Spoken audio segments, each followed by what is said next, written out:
Another issue I wanted to address is across the country, same-sex couples are fighting for equal rights. Some states allowing gay marriage while other states have struck down laws calling for its approval.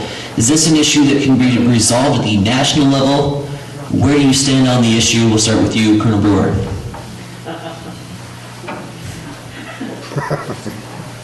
A marriage is between a man and a woman. End of conversation.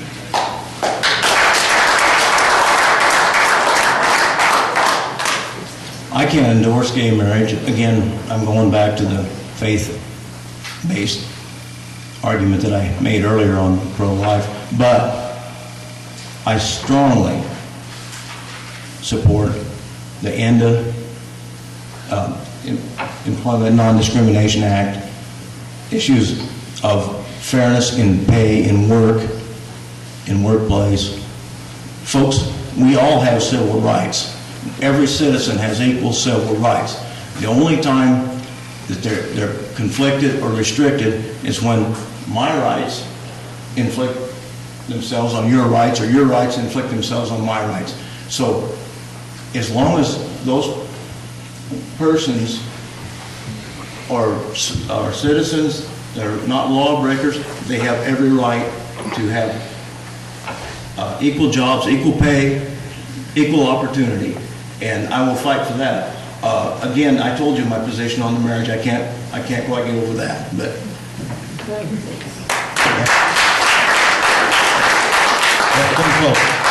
And I guess I should have been a little clear with that. I agree with Mark in that you have to treat people fair. That, to make a blank statement, mine was specific to marriage, but when it comes to employment, you can't be unfair in how people are treated, because that's their personal call on their lifestyle, but yet to treat them any different than, I would agree with that you can't be unfair in how you treat people as far as employment.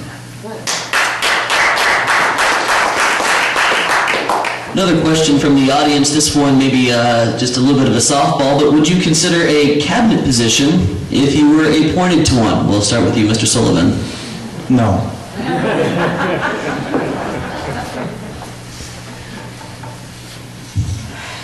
That's a hard one because you put a lot of time and energy and effort into the task at hand. I've kind of had my wife stand down from her retirement. She retired from the military and I think was planning on having a quote-unquote normal retirement. Then her husband decided to take on this small challenge, and she spent many a night stuffing envelopes and working on FEC reports and doing all those things that are part of being someone's spouse who's running for office. She's had to put her life on hold. I don't know that it would be fair to her if I was to take on another challenge. I guess in this job you never say never, but we don't have a great track record with people from Nebraska who are given cabinet positions and they don't, how should we say, perform as we would think they would.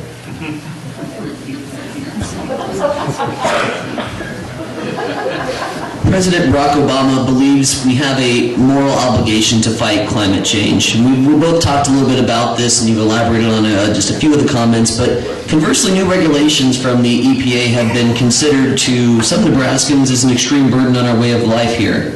Do you believe climate change is a priority that needs to be addressed in Washington, D.C.? And how do we find a balance that doesn't adversely affect our way of life here in the 3rd District? Start with you, Mr. Brewer. Well, since I've publicly said that I would not be upset if we closed the EPA, I'm probably going to be on the far side of this one. Obviously, the EPA does have a function, but I think what they have done is grown these teeth that are starting to tear away at the fabric of our country, in the sense that we cannot have the normal things that in the past have been the mainstay for energy. We talked a little about coal. I'm a big fan of coal for a number of reasons. A lot of coal comes through the 3rd District on the rail lines. Coal's used at our power plants. And now we're all of a sudden going to change all this, and we got a resource that simply is going to waste away in Wyoming and not be utilized. if we had horrible, dirty air, if we had a lot of problems where day in and day out, there was this issue that was affecting lives, it would be different. I think what's going to affect lives is our failure to have the energy when we need it, and we live in a pretty harsh part of the world a lot of times, whether it be the heat or the cold, and I want to see us have available when we need it the right amount and the right type of energy, and we can put up all the windmills in the world, and we can put up all the solar panels in the world. We've seen what the stimulus plan and Solyndra and those have done, and it hasn't done a lot to make our world a much better place. We spent a lot of money, but that's really all we've got out of this. I still believe that we have resources available that must be used. It doesn't mean that during the period that we're using these that we don't try and find that magic bullet that will allow us to have a better future. But we need to use the resources we have, and that may need standing down the EPA and having policies and regulations that won't be so restrictive. I'm not bright enough to tell you whether climate change is an issue or not, but I certainly know that you can check the pH of the seawater. You can check the the polar ice caps, and they're not the same as they were. We understand what carbon dioxide, it's high school science. It's obviously going to change our environment. Whether it's really going to be bad for us, I don't know. But we don't have to quit what we're doing, but we have to be much better stewards of what we're doing. We have to burn that. If we're going to burn coal and oil, we're going to burn it for the next 50 years. We've got to burn it as cleanly as we can. We've got to be as careful as we can about using energy. We just can't throw caution to the winds and dig and drill and burn just to make a quick profit, because that's not conservative. If you want to be a conservative, you conserve, and that's what I believe.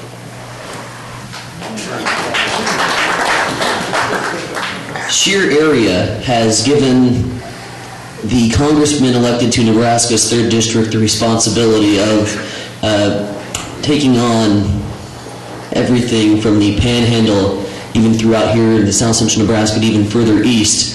If elected to Congress, how can you make sure that that vast population and that size of a district gets represented in Washington, D.C.? We'll start with you, Mr. Sullivan. Well, it'll probably be about the same way as Karen and I are trying to campaign for this. We're going to drive all over the country, and we're going to see all the people we can. We're going to shake all the hands we can, and we're going to listen to everybody that we can talk to. And I think it's a lot of work. No, I know it's a lot of work. And I think the Colonel knows it's a lot of work, too. And we're going to be at it, and that's how I'll treat my job when I'm in Congress. I'll be here. When I get back, I'm not going to be out west raising funds. I'm going to be here in the 3rd District.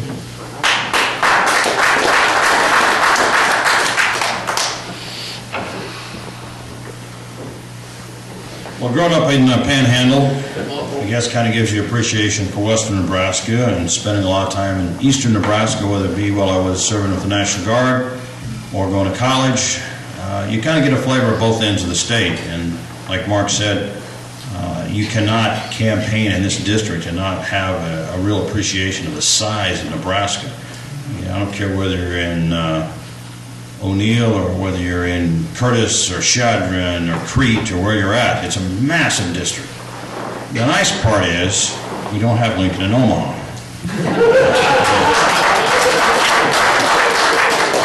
And the people you go to, it really doesn't matter what town you go to, they're pretty down to earth. You don't find a lot of people who are just, difficult. It's a great district. But I will tell you that the key, I think, to really embracing the people of the 3rd District is staying in the 3rd District and remembering where you're from.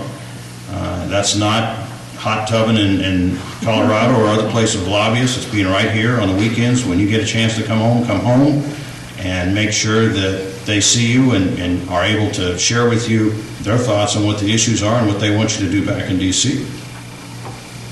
Gentlemen, I'm getting the sign from Butch that we're just about ready to wrap up here. I will let you close with maybe some closing statements here, and we'll start with you, Mr. Sullivan.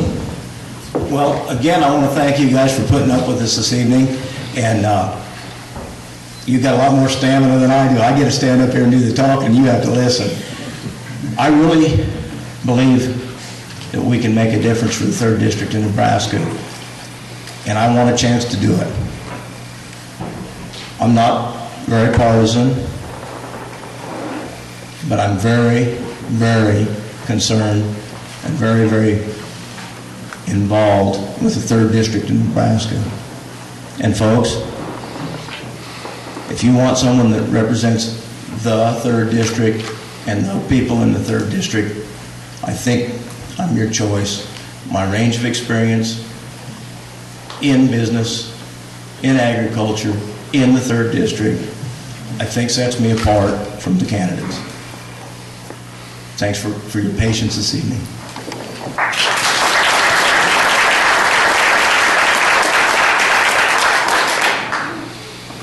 There has been more turnover in the old Soviet Politburo than there has been in our Congress. It is a sad situation because essentially once someone becomes a congressman, they are a congressman for life unless they choose to do something else. Why is that? Because they have unlimited money. Once you have lobbyists in your hip pocket and you're getting unlimited funds from them, it's not realistic that anyone can ever go against you and have a reasonable chance of winning because you control the airways, whether it be television, radio, or other. That's the challenge that you have, and that's why 90% of congressmen are reelected. Now, the math formula doesn't work out very well when you sit down and look at why do we have 13% approval and 90% of them are reelected. Doesn't make any sense at all. What it comes down to is money and money only. So in a few days, you're going to be given a chance to make a decision on whether you want the same person who's been there for 8 years, representing the 3rd District, reelected or not. I will challenge you with this simple thought. How has he made the 3rd District of Nebraska better? What significant thing has he done? What bill has he passed? What has changed the 3rd District? And if he hasn't, and you're willing to put that same person back over and over again, I believe that's the term for insanity. I will tell you that after 36 years of wearing the uniform of my country, I have seen and done a lot. Some of it doing things very difficult in very difficult places. But I would not have come back and volunteered after being wounded twice to serve if it wasn't that my heart is in it. Now, I'm not going to be given the chance to serve anymore wearing a uniform. So if I'm going to serve, it will be in a capacity like the one I'm trying to run for now. If you choose to give me that opportunity, what I'll bring to it is this. When we said duty, honor, and country, that means a lot to those of us in uniform.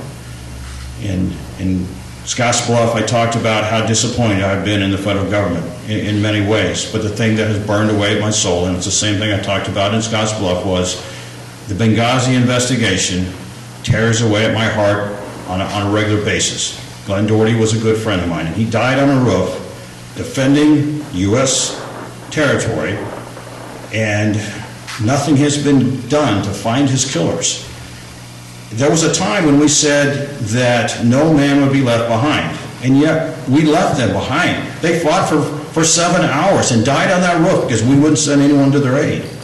And then we have H.R. 36, which is a special investigation by Congress to figure out what happened. It will take away the restriction that everyone has on talking about Benghazi. 2 of our congressmen signed on as co-sponsors. 1 didn't, and that's a representative you have for this district. So you decide who you want to represent you, but if it's me, I'll dig to the bottom on these issues. I'll get you answers, and they'll be pulling the reins back. They won't be booting me in the ass to get me to do my job. Thank you.